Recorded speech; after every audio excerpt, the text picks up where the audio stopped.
इस गाने का नाम है नाचे हमारे गांव में। जी हमारे दोस्तों गाना शानदार है, लाजवाब। इस गाने की जो सिंगर है गोलू राजा और शिल्पी राज दोनों मिलकर इस गाने को गाए और जो कोई शानदार गजब गाए दोस्तों। इस गाने की जो लिरिक्स है, जो राइटर जो लिखे हैं उनका नाम है आशुतोष तिवारी, जो कि कमाल लाजवाब गाना लिखे यार। इसी को तो कहते हैं भोजपुरिया।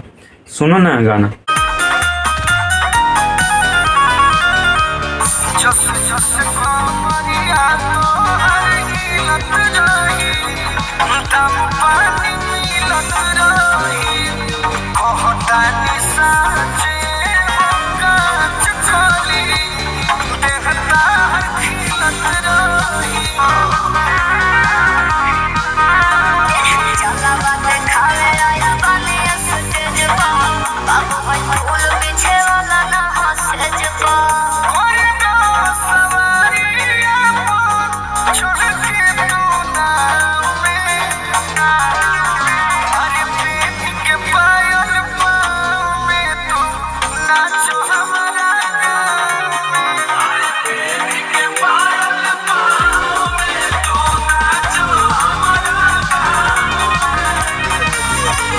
ये जो गाना रिलीज किया गया दोस्तों पम्मी रिकॉर्ड्स से जी दोस्तों रिलीज किया गया दोस्तों, जो कि हाल ही में किसारी भैया का एक न्यू सॉन्ग आया था हारमोनियम, वही चैनल से भी गाना रिलीज किया गया दोस्तों पम्मी रिकॉर्ड से। और इस गाने में जो म्यूजिक दे जो कि शानदार और गजब डाले आर्यन शर्मा जी का, जो कि शानदार है। आप लोग तो जानते हैं कि आर्यन शर्मा जी का गजब ही म्यूजिक डालते हैं। और इस गाने में जो एक्ट्रेस जो कि काम किए उनका नाम है नेहा सिंह, जो कि गजब परफॉर्मेंस किए। इनका लुक देखो ना यार, कमाल लगेगी।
बाकी गाना कैसा लगा दोस्तों? अगर गाना अच्छा लगा हो तो मेरे वीडियो के डिस्क्रिप्शन में ओरिजिनल वीडियो की लिंक डाल दिए दोस्तों, वहां से क्लिक करके देख सकते हैं। या तो पम्मी रिकॉर्ड्स पर जाकर वहां से भी ओरिजिनल वीडियो क्लिक करके देख सकते हैं। एक बार तो जाके ओरिजिनल वीडियो जरूर सुनिएगा दोस्तों।